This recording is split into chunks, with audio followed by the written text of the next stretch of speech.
Hatid ng FEBC, Paaralang Bayan sa Himpapawid ang Eskwela, online paaralan para sa mga bulilit ng tahanan.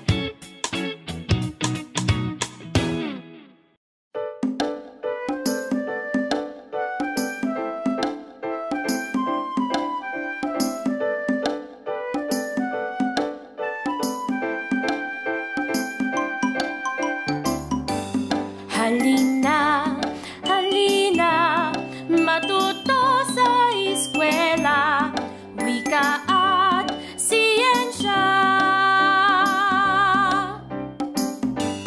Halina, halina, matuto sa eskwela, sining at matematika. Tuklasin ang mga hiwaga ng mundong kinahaharapan. Makulay na kinabukasan, ito'y iyong makakamtan. Kakayanin natin ito, may saysay ang buhay mo. Magsikap at matuto, gamitin ang iyong talino. Halina, halina, matuto sa eskwela, wika at siyensya. Halina, halina, matuto sa eskwela, sining at matematika.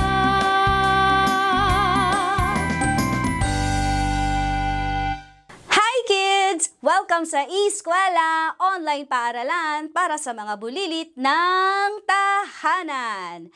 Nako, summer na. Usong-uso ngayon ang paglabas, no? Pag-swimming, pagpunta sa park, at pag-enjoy sa nature, syempre. Kasi araw na ng summer, hindi umuulan, ano? Mainit ang panahon. Diba? Anong mga pwedeng gawin kapag mainit ang panahon? Tama kayo. Kagaya nga ng nasabi ko kanina, mag-swimming. Sino dito ang mahilig mag-swimming? Aba, ang dami palang mahilig mag-swimming. Sino yung marunong lumangoy? Ayun, biglang bumaba yung kamay. Okay lang yan, dahil mga bata pa naman kayo at darating din kayo sa time na yan na matututunan ninyo ang paglangoy. Kapag mainit ba ang panahon, ano yung mga gustong-gusto ninyong kinakain? Oo, tama. Merong nagsabi, ice cream. Ay, ang sarap ng ice cream. May nagsabi, halo-halo. Ay, oo nga, ang sarap ng halo-halo. May nagsabi na malamig na gatas. Wow, ang sarap naman nun. Yung iba nagsabi, milkshake. Yung iba nagsabi, malamig na tubig. Ay ba, very good. Yan ang pinaka-very good na inumin. Malamig na tubig lang. O kaya kahit hindi malamig, basta tubig. Kailangan kasi na sa panahon ng summer, dapat kayo ay well-hydrated o dapat ay nakakainom ng mainam, nakakainom ng tama dahil ang inyong katawan ay naglalabas ng tubig. Kaya dapat napapalitan yon. So, dapat drink 8 glasses of water every day. Ilan daw? 8. 8. Tama. Kapag panahon ng tag-init, ano ba ang dapat na dalhin ng mga tao paglalabas? Yung mga pwedeng lumabas, ha? Mga bata, hindi pa kayo pwedeng lumabas. O ano daw pwedeng dalhin kapag mainit? Tama! Merong payong! Very good, para hindi masikatan gaano ng araw. O ano pa ang pwedeng dalhin? Panyo! Oo, tama, panyo o bimpo, pamunas ng pawis. Ano pa kaya? Shades! Aba, very good. Kailangan din ng shades. Ano pa? O sa mga lalaki, anong pwedeng dalhin para hindi mainitin ang ulo? Ayun, tama. Sombrero. Mahusay. Ano pa kaya ang pwedeng dalhin kapag panahon ng tag-araw? Pamaypay! Tama! Kasi ang init-init sa labas. O kaya yung iba ay nagdadala ng de baterya na ventilador. Ay, ang sarap nun. At ano pa, pwede dalhin? Cellphone. Pwedeng dalhin yung cellphone. Tama yun. Ano pa ang pwedeng dalhin? Okay. Pantali sa buhok, sa mga babae. Oo, tama. Yan ang mga dadalhin kapag mainit ang panahon. Syempre, huwag kalilimutan. Face mask, face shield, at ang alcohol, at syempre physical distancing. Lagi po yan, lalong-lalo na sa panahon pa rin tayo ng pandemya. Okay? So, kapag lalabas, at kung pwede nang lumabas yung mga bata, pero sa ngayon hindi pa, So, nasabi na natin yung mga bagay na pwedeng dalhin sa panahon ng tag-init o tag-araw. Ano daw ba ginagawa kapag tag-araw sa labas? Noong panahon na wala pang pandemya, ano ginagawa ng mga tao kapag mainit ang panahon?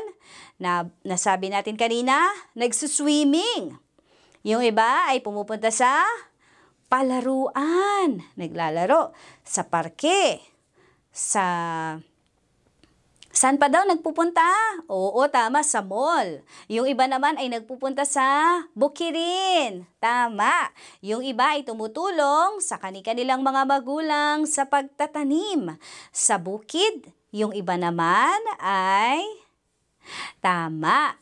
Sumasama sa kanilang mga magulang para mamasyal. Oo, noon yung panahong pwede pang lumabas. Pero habang kayo ay nasa loob ng tahanan, mga bata, tayo rin naman ay mag-e-enjoy sa tulong ng ating lesson ngayong araw na to dito sa Eskwela, online paaralan para sa mga bulilit ng tahanan. Ako si Teacher Jo Cabrera Alabastro.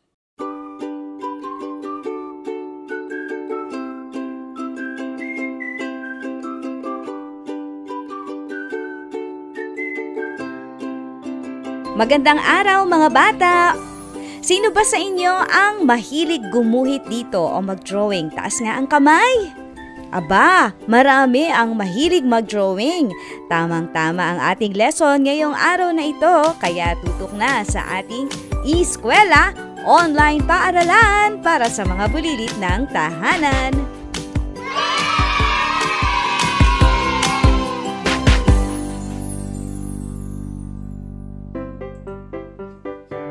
Gusto mo bang makalikha ng isang larawan? Ano-ano yung mga bagay na pwede mong gamitin para makagawa ng isang picture? Paano nagkakaroon ng marka ang isang bagay upang makabuo ng iba't ibang itsura ng larawan?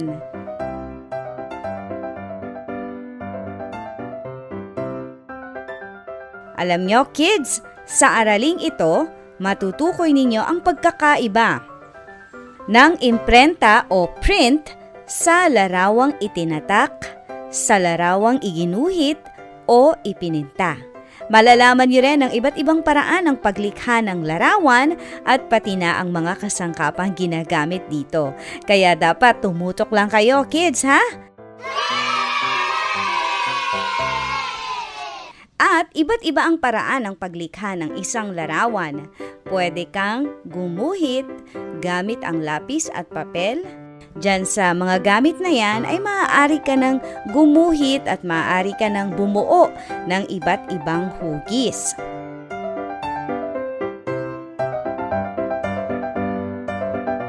Ang lapis ay nagiiwan ng marka sa papel upang maiguhit ang nais mong larawan. Kuha ka nga ng lapis at ng papel. Hihintayin ko.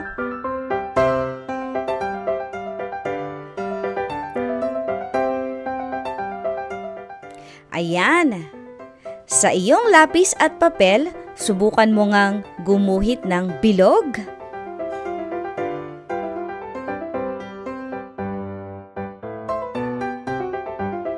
Very good. Mayroong mga gumuhit ng maliit na bilog, mayroong malaking bilog. At ang bilog na yan ay maaari mong kulayan gamit ng iyong Crayola. Kung meron kang Crayola, pwede mo rin kunin ang iyong Crayola bilang paghahanda sa ating lesson ngayong araw na ito.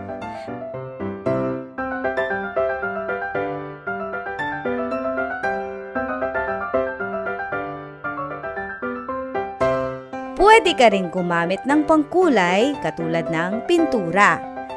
At kapag pintura ang ginamit sa paglikha, ang tawag naman dyan ay pagpipinta. Anong tawag, kids, kapag ang gamit ay pintura? Tama, pagpipinta.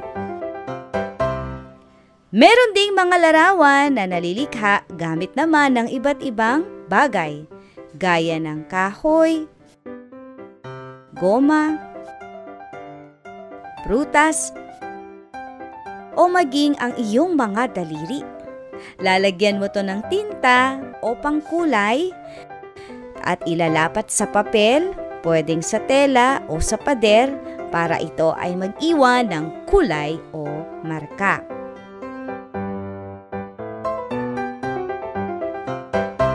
Ang ikatlong uri ay tinatawag na imprenta, na ang isang larawan o marka ay itinatatak ng isang bagay na may pangkulay sa isang malinis o patag na bagay. Yan ay tinatawag na imprenta. Ngayong pandemic at hindi nakakalabas ang mga batang kagaya ninyo para makabili ng mga kagamitan sa bookstore, aba ay marami kayong mga bagay na pwedeng magamit sa paligid na pwede ninyong gamitin na pangguhit o pag-imprenta. Just be creative, kids! Una, ano ba yung pwedeng gamitin na pangkulay? Mga iba't ibang uri ng dahon, pwede yang gamitin pangkulay. Maaari mong pigain gamit ang tubig at ang dahon at makakabuo ka na ng kulay green o kulay luntian. Kung maraming puno sa inyong lugar, maaari mong gamitin ang dagta ng puno bilang pangkulay ng pula. Ang katas naman ng iba't ibang prutas ay nakakagawa rin ng iba't ibang kulay. At may mga bagay din na pwedeng ihalo sa tubig para makagawa ng pangpinta, kagaya ng lupa, kape, pulbo, at tinta ng pusit.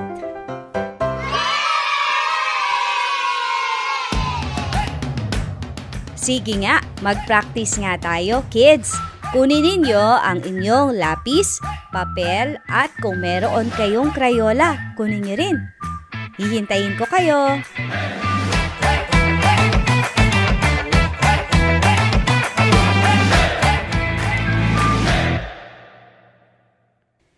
Itaas nga ang papel. Very good. Itaas ang lapis. Ayun, ang daming lapis. At itaas ang mga Crayola. Mahusay.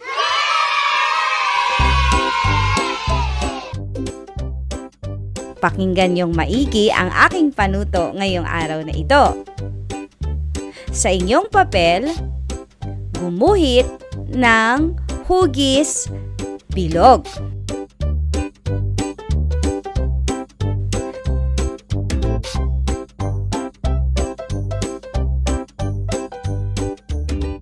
Sa katabi ng hugis bilog ay guguhit kayo ng hugis parihaba.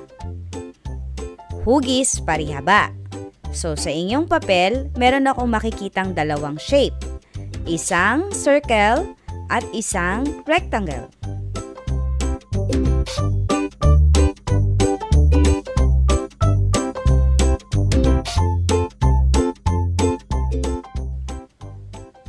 Very good. Yung hugis bilog ay kukulayan ninyo ng kulay pula. Ano ang ikukulay sa hugis bilog? Tama, kulay pula.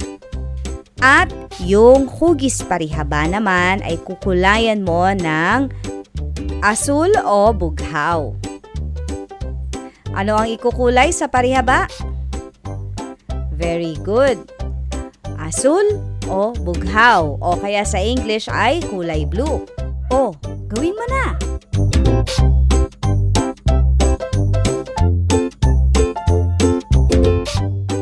Nagawa ba ang aking pinagagawa? Kung nagawa mo, palakpakan mo ang sarili mo. Yan! mahusay ka!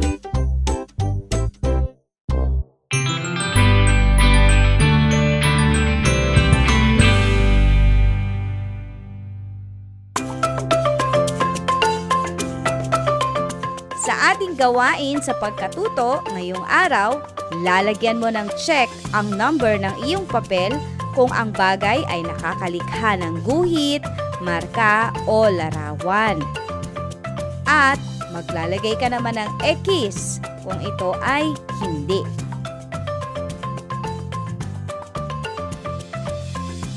O uulitin ko ha, sa inyong papel, lalagyan ang check ng bilang kung ang bagay ay nakakagawa ng guhit, ng marka o ng larawan. At X naman kung ito ay hindi nakakalikha ng guhit.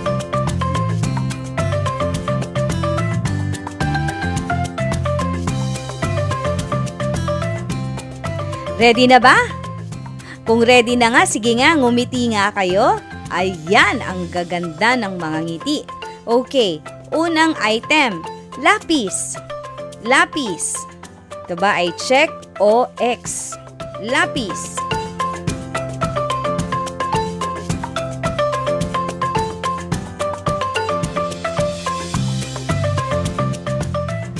Pangalawa, kahon. Kahon. Ito ba ay check o X?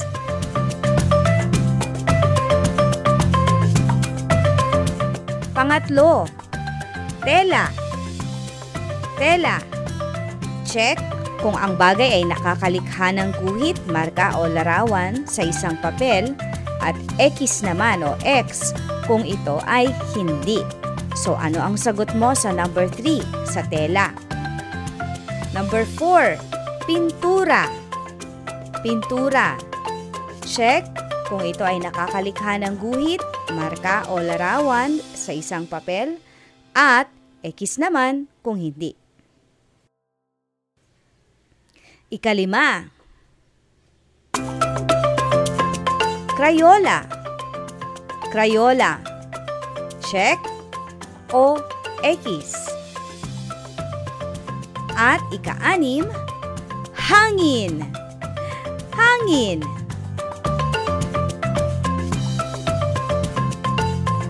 Check o X ba ito? Check kung ito ay nakakalikha ng guhit, marka o larawan sa isang papel at X naman kung hindi. Ano ang sagot mo sa hangin?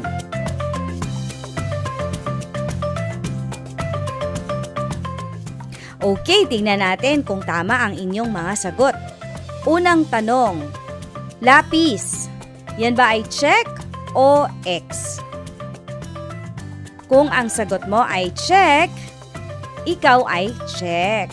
Dahil ito ay nakakalikha ng guhit, marka o larawan sa isang papel. Tama. Very good. Pangalawa, kahon. Check o X?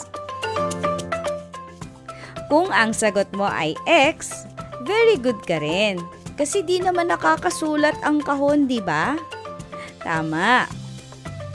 Ikatlo, tela. Ito ba ay check o X? Kung ang sagot mo ay X, tama ka. Dahil hindi naman nakakasulat ang tela, di ba? Di rin naman nakakaguhit o nakakagawa ng marka sa isang papel. Tignan nga natin itong number 4. Pintura. Pintura. Ang sagot mo ba ay check o X? Kung ang sagot mo ay check, ikaw ay check. Ikalima, Crayola. Crayola. Check o X? Kung ang pinili mo ay check, very good ka kasi ang Crayola ay ginagamit mong pangkulay sa papel. Tama. At ika-6, hangin. Check o X? Ang hangin ba ay nakakagawa ba ng marka, guhit o larawan sa papel? Tama. Ang sagot ay X. Very good.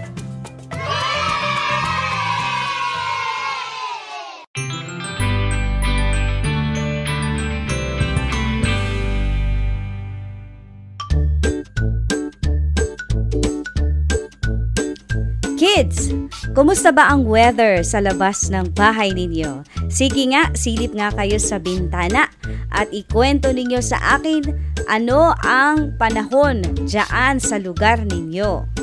How's the weather outside? Malamig ba o mainit?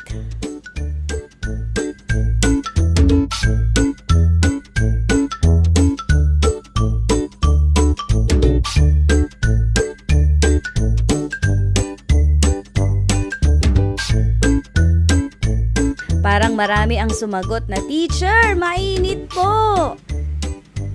Kapag mainit, ang tawag sa panahon natin ay sunny day. At kapag medyo malamig at maulan, ang tawag doon ay rainy day.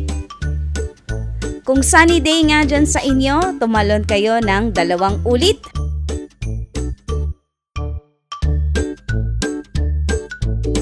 At kung rainy day naman dyan sa lugar ninyo, tatalon kayo ng 3 ulit.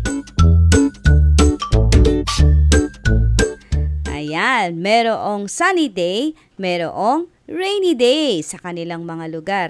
Kapag sunny day, ano ang nakikita ng mga bata? Ano ang nakikita ng mga tao kapag sunny day? Maliwanag ang sikat ng araw at ang mga tao ay nakakapaglakad sa labas nang merong face mask at face shield.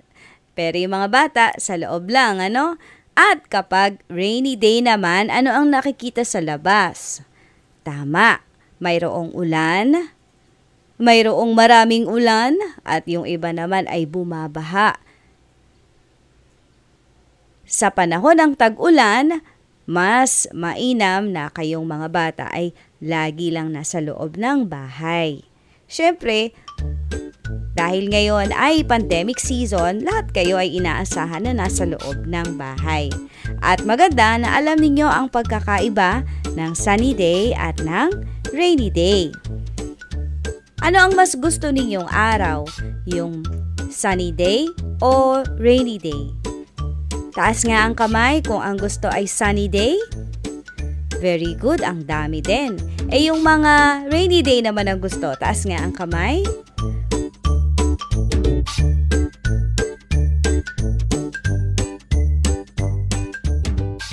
Aba, very good.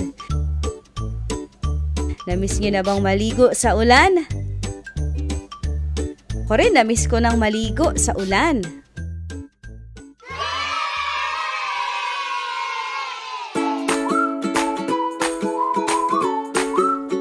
Sa mga oras na ito, tayo ay guguhit o tayo ay magdodrawing.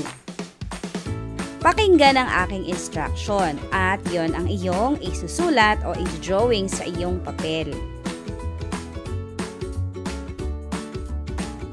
Sa iyong papel, gusto kong makakita ng mga bagay na ito: ulap, araw, at bundok. O wag mo nang magdodrawing ha. Sasabihin ko ang instruction. Unahing i-drawing ang 2 bundok, ang magkatabing bundok.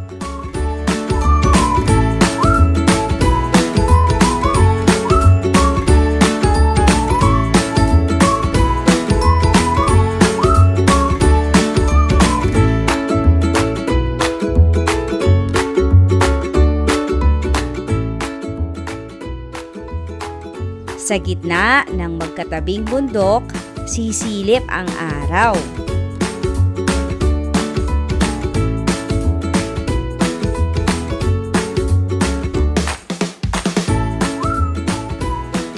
At sa taas ng 2 magkatabing bundok, makikita naman doon ang 3 mga ulap.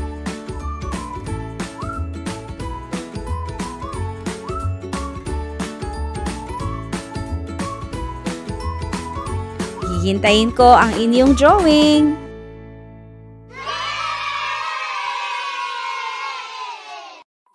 Ang husay! Nakakita ko ng papel na may araw sa pagitan ng 2 bundok at sa ibabaw ng bundok ay ang 3 ulap. Hindi pa tayo tapos kasi sa pagkakataong ito, Kukulayan naman natin ang mga nilikha ninyong drawing sa papel. Kukulayan natin ang bundok ng kulay. Ano ang kulay ng bundok? Tama, brown o kayumanggi.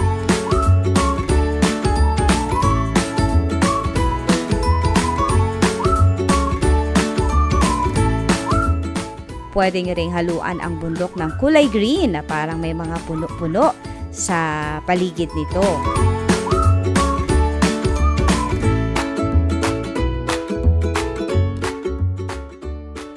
Ang araw ay kukulayan natin ng kulay dilaw o yellow.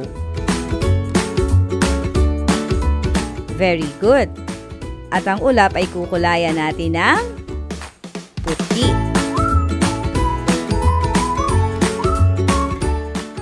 Yan, mahusay. Para ang weather sa inyong papel ay sunny day o maaraw. Sige nga, titingnan ko ang inyong mga gawa.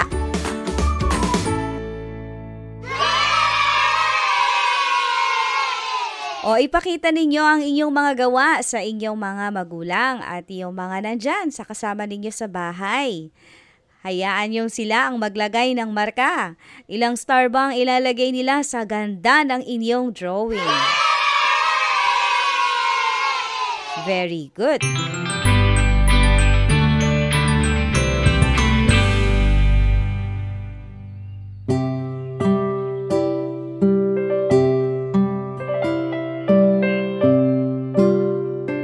Ang kwento ng kuneho at ang pagong.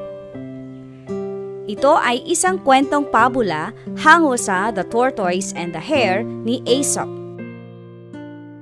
Isang araw, habang naglalakad si kuneho, ay nakasalubong niya si pagong. Palibhasay, mabagal maglakad ang pagong, kaya pinagtawanan nito ng kuneho at nilibak. Napakaiksi ng mga paa mo, pagong. Kaya ubod ka ng bagal maglakad. Wala kang mararating yan. Labis na nainsulto ang pagong sa mga sinabi ng kuneho. Para patunayan na nagkakamali ito ng akala, ay hinamon niya ang kuneho. Maaaring mabagal nga akong maglakad, subalit matibay ang katawan ko. Hindi mo ako matatalo.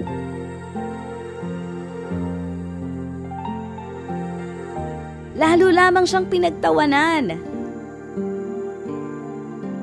Nabibigla ka yata, pagong. Baka mapahiya ka lamang. Wika ni kuneho. Para magkasubukan tayo, magkarera tayo patungo sa tuktok ng bulubunduking yon. Tinuro ni pagong ang abot-tanaw na bundok. Ganun na lamang ang saya ng mayabang na si kuneho sa hamon na yun ni pagong. Magkasabay ngang humakbang ang dalawa mula sa lugar ng pag-uumpisahan.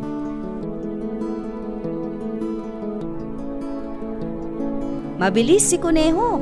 Nagpalundag-lundag siya. Halos 1 minuto lang ay naroon na siya sa paanan ng bundok. Nang lumingon siya, Malayong malayo pa si pagong.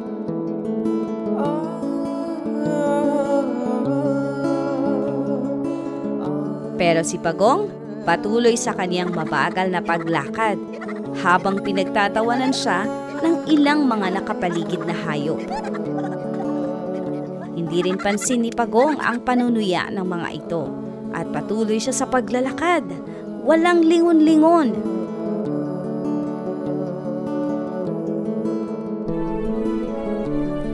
Samantala, si kuneho ay halos mainip na sa paghihintay na makita si pagong sa kanyang likuran. Ilang ulit na ba siyang nagpahinto-hinto pero wala ni anino ni pagong. Palibhasa, malaki ang tiwala sa sarili. Alam niyo ba ang ginawa niya, kids? Tumakbo siya ng mabilis at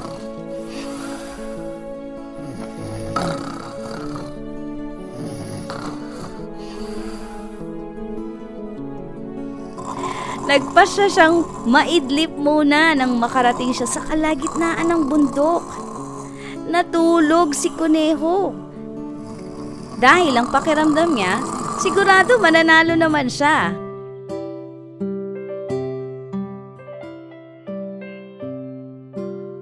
Patuloy naman sa kanyang mabagal na paglakad si Pagong paakyat hanggang sa marating niya ang kalagitnaan ng bundok. Naraanan pa niya si Kuneho na mahimbing na natutulog at malakas na naghihilik. Nilampasan niya ito at nagpatuloy siya sa paglalakad hanggang sa marating niya ang hangganan ng kanilang karera. Nang magising naman si Kuneho, muli itong tumingin sa ibaba ng bundok. Wala pa rin si Pagong. Napakabagal talaga. Humanda na siya sa paglalakad muli paakyat ng bundok, subalit, ganun na lamang ang gulat niya nang matanaw si Pagong na naroon na sa tuktok ng bundok. Naunahan na pala siya.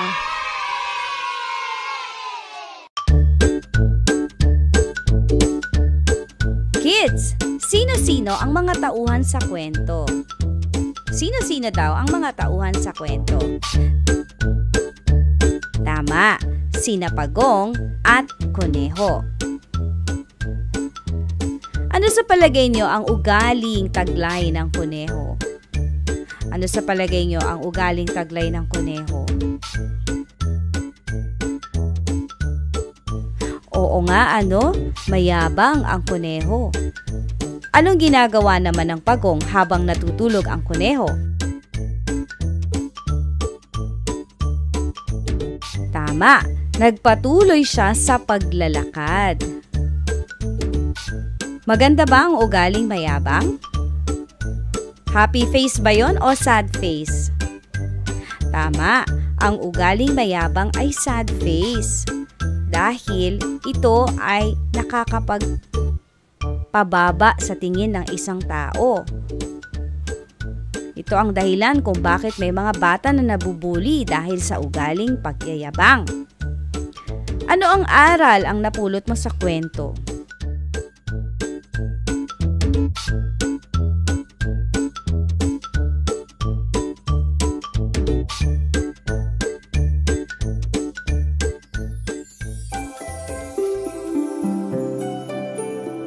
Gusto kong pulutin nating aral, kids, yung prinsipyo ng Pagong. Na kahit marami na ang sinasabi sa kanya na negatibo ng Kuneho, ay nagpatuloy siya sa paglalakad, sa mahabang paglalakad. Ang hirap to, di ba? Ang layo, pero kahit mabagal siya, ay tsinaga niya na siya ay maglakad hanggang matapos niya ang finish line. Ganyan din ang kunin nating lesson sa kwento na ito, kids. Bagamat mga bata pa kayo, marahil mabagal pang kumilos, marahil may mga nambubuli sa inyo, marahil nahihirapan kayo sa buhay ninyo, pero ipagpatuloy ninyo ang paglalakad kagaya ng Pagong, na kahit siya'y mabagal, dire-diretso siya sa paglalakad at naabot niya ang kaniyang goal na malakaran. Ganon din yung prayer namin sa inyo, kids. At syempre, sa inyong journey, lagi ninyong isasama ang pananalangin. Kasi ang Diyos ay handang tumulong sa atin, lalong-lalo na sa inyong mga bata. Mahal na mahal kayo ng ating Diyos.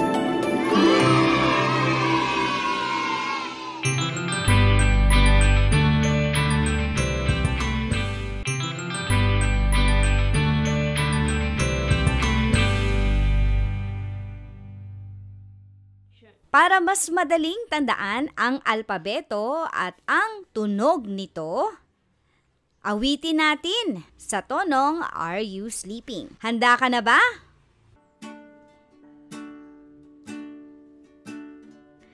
Ang letrang A, tunog ay A, tunog ay A. Laging isa-isip, A, A, A. A, A, A. Sunod naman ay letrang B. Ang letrang B, ang letrang B, tunog ay ba, tunog ay ba. Laging isa-isip, laging isa-isip, ba, ba, ba, ba, ba, ba. Ang letrang C. Ang letrang C, ang letrang C, tunog ay ka, tunog ay ka. Laging isa-isip, laging isa-isip, ka, ka, ka, ka, ka, ka. Ang letrang D, ang letrang D, tunog ay da, tunog ay da. Laging isa-isip, laging isa-isip, da, da, da, da, da, da. Ang letrang E, ang letrang E, tunog ay tunog ay Laging isa-isip, laging isa-isip,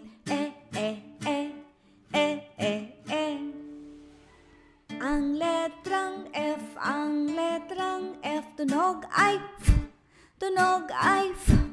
Laging isa-isip, laging isa-isip, F, F, F, F, F, F. Ang letrang G, ang letrang G, tunog ay G, tunog ay G. Laging isa-isip, laging isa-isip, G, G, G, G, G, G. Ang letrang H, ang letrang H, tunog ay ha, tunog ay ha. Laging isa-isip, laging isa-isip, ha, ha, ha, ha, ha, ha. Ang letrang I, ang letrang I, tunog ay I, tunog ay I. Laging isa-isip, laging isa-isip, I, I, I, I, I, I. Ang letrang J, ang letrang J, tunog ay J, tunog ay J. Laging isa-isip, laging isa-isip, J, J, J, J, J, J. Ang letrang K, ang letrang K, tunog ay K, tunog ay K. Laging isa-isip, laging isa-isip, K, K, K, K, K, K. Ang letrang L, ang letrang L, tunog ay L, tunog ay L. Laging isa-isip, laging isa-isip, L, L, L, L, L, L. Ang letrang M, ang letrang M, tunog ay M, tunog ay M. Laging isa-isip, laging isa-isip, M, M, M, M, M, M.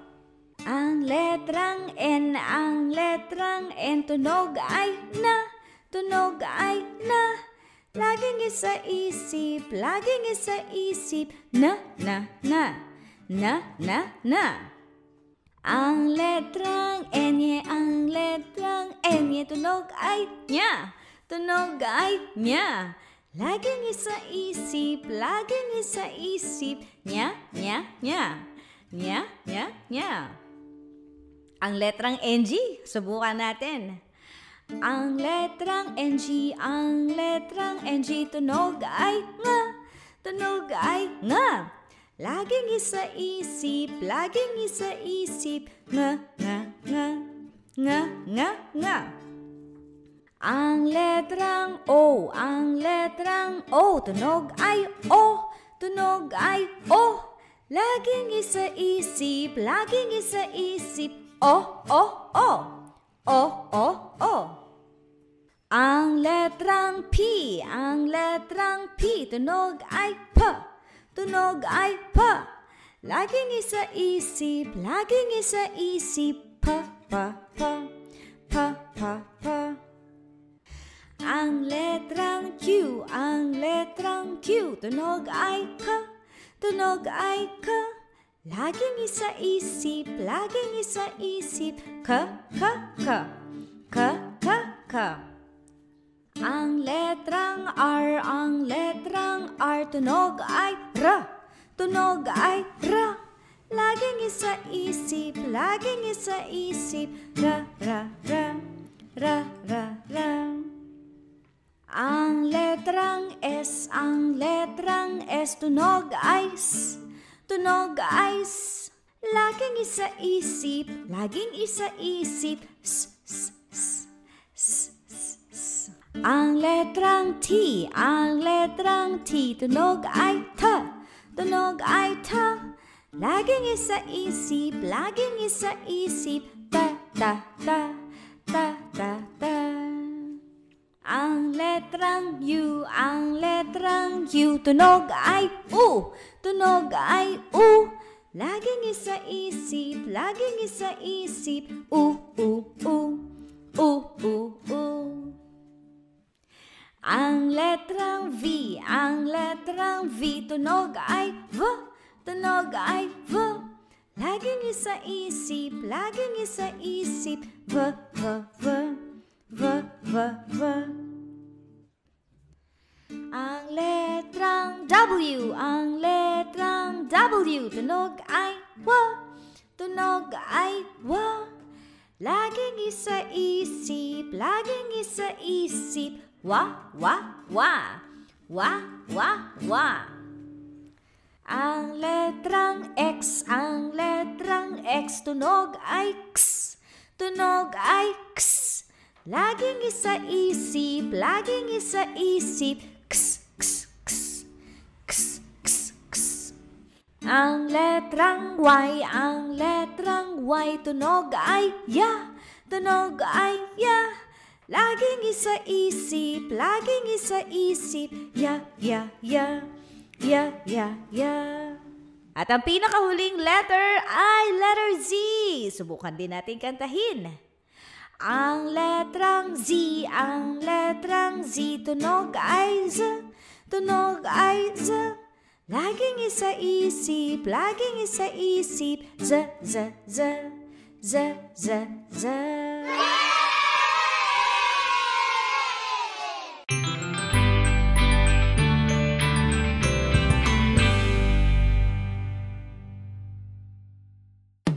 Eskwela, online paaralan para sa mga bulilit ng tahanan.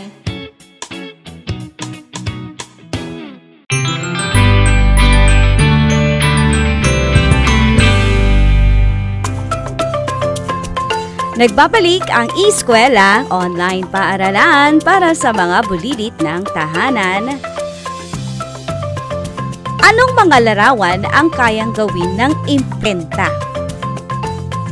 Ano-anong mga disenyo ang maaaring likhain gamit ang iba't ibang mga bagay? At paano mapapaganda ang isang imprenta? Sa ating aralin, mailalarawan mo ang mga hugis o pagkakayari ng imprenta gamit ang iba't ibang bagay sa kalikasan o mga bagay na gawa ng tao. Alam mo bang ang prutas at ang mga barya ay maaaring gamiting pantatak ng imprenta? Ang bawat isa ay may panig na pwedeng lagyan ng pangkulay at ilalapat sa isang bagay na patag. Ang mga bagay sa paligid ay may kanya-kanyang laki, lapad, hugis, anyo at tekstura o texture. Ang texture ay ang itsura at kalidad ng panlabas na anyo ng isang bagay. Matutukoy ito sa pamamagitan ng pagsuri, pagdama o paghawak sa isang bagay. Ano-ano ba ang mga halimbawa ng texture? Ito ang mga halimbawa. Makinis, magaspang,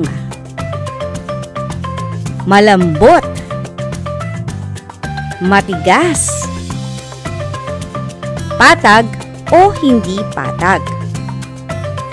Tatandaan niyo kids, ang character ng texture, ito ay nahahawakan o nararamdaman.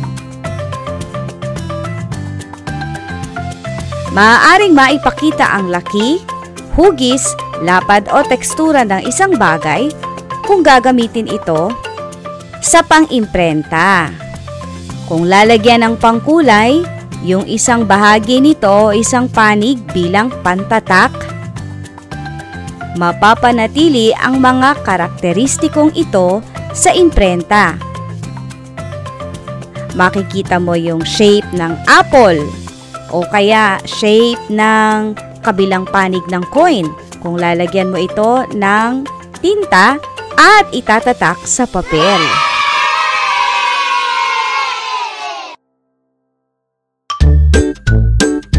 Tingnan nga natin kung naintindihan ninyo ang ating lesson. Isulat ang tama kung ang bagay ay tumutukoy sa tekstura o texture ng isang bagay. Isulat naman ang mali kung ang salita ay hindi tumutukoy sa tekstura o texture nito. Sasagutan sa inyong papel. Handa ka na? Una, maraming kurba. Maraming kurba. Tama o mali? Tama kung ito ay tumutukoy sa texture. Mali naman kung ito ay hindi tumutukoy sa texture.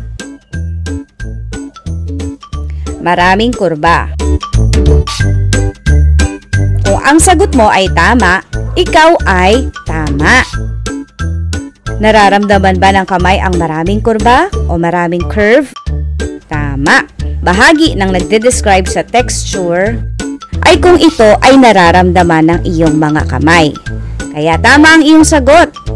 Tama sa maraming kurba. Ikalawa, mabango. Mabango. Tama ba? Ito ba ay tumutukoy sa tekstura o mali? Ito ay hindi tumutukoy sa texture. Mabango.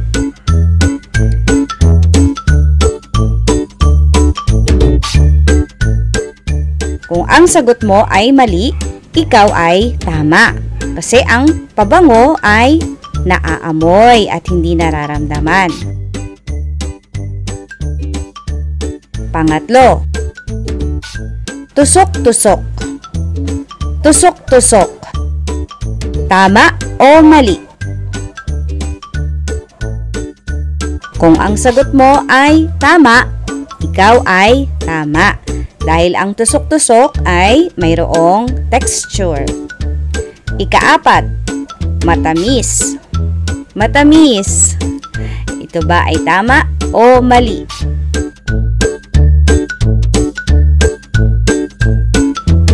Kung ang sagot mo ay mali, ikaw ay tama. Dahil ang matamis ay natitikman o nalalasahan at hindi ito nahahawakan.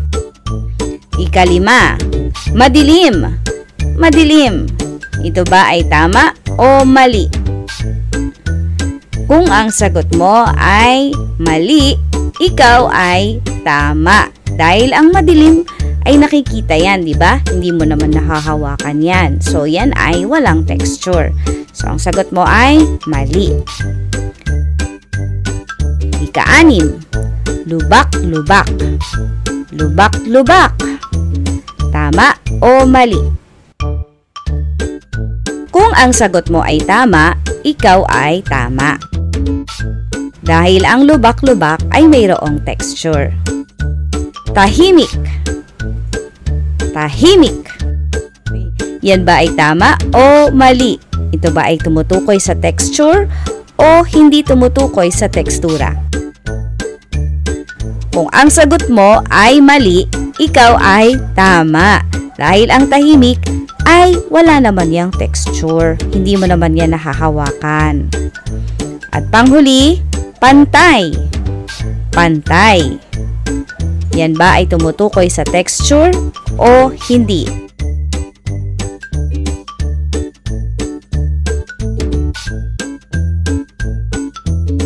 Kung ang sagot mo ay mali, ikaw ay tama. Dahil ang pantay ay hindi naman nararamdaman. Yan ay bagay na nakikita.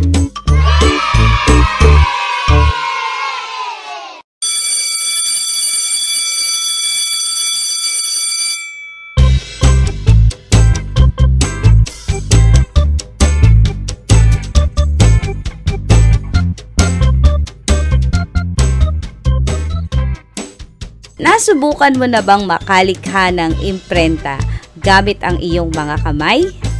Ano-ano ang mga disenyo na mabubuo sa pamamagitan nito? Kung hindi mo pa nasubukan, gagawin natin ngayon. Lilikha tayo ng imprenta sa pamamagitan ng paglalagay ng pangkulay sa iyong kamay at daliri at ito ay ilalapat natin sa papel. O kids, magpaalam na kayo sa mga magulang ninyo dahil gagawa tayo ng pagtatak gamit ang ating mga kamay. Narito ang mga kailangan. Toyo, platito, at papel. Ulitin ko, toyo, platito, at papel. Hihingi kayo ng tulong sa mga nakatatanda sa inyo para kumuha ng toyo at ng platito. Okay? Ganito ang gagawin. Maglagay ng 3 kutsarang toyo sa isang platito. 3 kutsarang toyo sa isang platito. Toyo o soy sauce. Ngayon, kapag nakaredy na ang toyo na nasa platito at syempre yung papel, idadampi ang inyong hinlalaki o yung thumb. Idadampi sa toyo at yung thumb na may toyo ay ilalapat sa papel. Yan, tignan nga natin, itatatak mo yung thumb mo sa papel. Anong itsura? Nakasunod ka ba? Very good. Susunod, idampi naman ang hinliliit sa toyo. Hinliliit or yung pinky finger. At maglapat ng 3 bakas nito. 3 ulit na itatak ang hinliliit sa papel.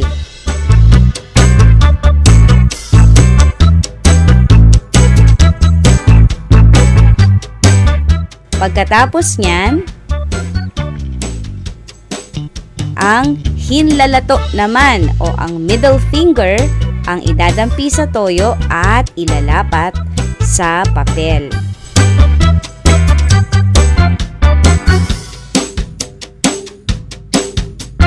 Gumawa kayo ng 3 pares nito na merong direksyon na pataas. Patingin nga ng mga gawa ninyo. Mahusay! Na-enjoy nyo ba ang ating art lesson ngayong araw na ito? Very good! Marami pa tayong mga aaralin, kids! Kaya lagi lamang kayong tumutok dito sa ating online learning, dito lamang sa Eskwela, online paaralan para sa mga bulilit ng tahanan. Na-enjoy nyo ba ang lesson natin ngayong araw na to? May mga kailangan ba kayong balik-aralan? Tamang-tama dahil nariyan ang inyong mga magulang at mga kasama sa bahay para tulungan kayo dun sa mga lesson na nahirapan kayo. At dun sa mga lesson na gusto rin ninyong balikan, pwede ninyong bisitahin ang Facebook page ng Exemplars o kaya naman ng FEBC Radio TV para hanapin yung mga video ng Eskwela kung saan pwede rin ninyong mapanood para makaka-catch up kayo mga bata sa inyong mga lesson. Ang Eskwela, online paaralan para sa bulilit ng tahanan ay tumutulong para mas mapadali ang pag-aaral lalong-lalo na kayo mga bata habang nasa tahanan pa. At umaasa kami na bawat lesson ay meron kayong naiuuwi na mga aralin na mga life skill na tututunan sa inyong mga buhay. At nananatiling masaya sa loob ng tahanan, masaya at ligtas. Nag-aalala ba kayo sa inyong future o sa mga darating na panahon? Makakalabas pa po ba ako, Mami? Makakapasok pa po ba ako sa school? Aba, yan ang pangarap ng marami sa atin, lalong-lalo na yung mga doktor at mga nasa pamahalaan. Kaya, kids, lagi natin silang isasama sa prayers natin, ha? Dahil sila ay abalang-abala. Kagaya ninyo, nag-aaral din sila kung paano tayo matutulungan at kung paano malalabanan ng ating katawan ang mga virus na nananatili dito sa ating bansa, lalong-lalo na ang COVID-19. And so, dapat din kayong makipag-cooperate o sumunod sa payo ng mga magulang. Kapag sinabi na matulog ng maaga, huwag magpupuyat dahil ang pagpupuyat ay nakakababa ng resistensya ng katawan, lalong-lalo na kayong mga bata. Okay, so matulog ng maaga, kumpletong oras, 8 hours, kumain ng wastong pagkain. Mga pagkain na malulusog, mga pagkain gulay, karne, gatas, at iwasan o kaya'y bawasan ang pagkaing maaalat at matatamis. Kailangan kasi nating ingatan ang ating mga sarili habang tayo'y nasa bahay at magpalakas. Dahil yan ang lalaban para sa mga sakit na pwedeng dumapo sa inyong mga katawan. At syempre, paalaala sa Matthew 6:10, Your kingdom come, your will be done on earth as it is in heaven. Again, your kingdom come, your will be done on earth as it is in heaven. Nananatiling makapangyarihan ang ating Panginoon kahit na meron pa rin COVID-19 sa buong mundo. Mas malakas ang kapangyarihan ng Diyos para kayo ay protektahan, kaya huwag matatakot at huwag malulungkot dahil meron tayong Diyos na lagi nating pinagkakatiwalaan. Ako si Teacher Jo Cabrera Alabastro, ang inyong teacher dito sa Eskwela Online Paaralan para sa mga bulilit ng tahanan. Stay safe and God bless you! Eskwela Online Paaralan para sa mga bulilit ng tahanan.